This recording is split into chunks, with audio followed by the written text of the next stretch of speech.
μια όμορφη γαλάζια θάλασσα.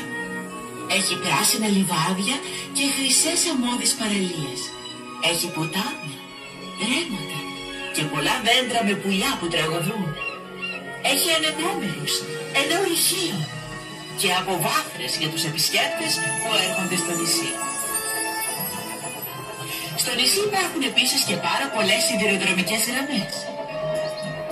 Ποιος είναι αυτός εκεί κάτω στη γραμμή?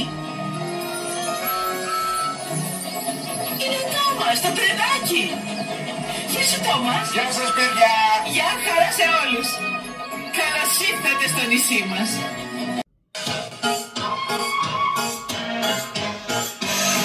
Είναι 1, 2, 6, 8, περιμένουν στο σταθμό.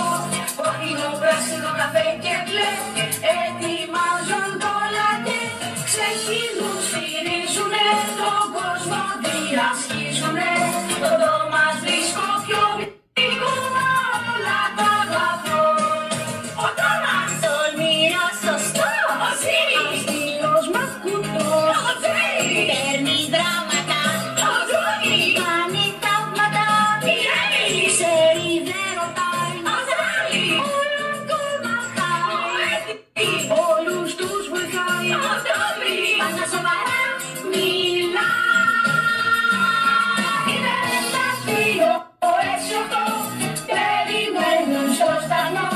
Κόκκινο, πράσινο, καφέ και μπλε, ετοιμάζονται όλα και ξεκινούν, σφυρίζουνε, τον κόσμο διασχίζουνε.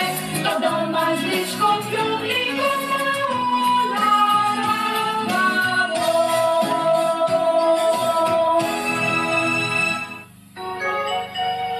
Ήταν ο Τόμας το τρανάκι.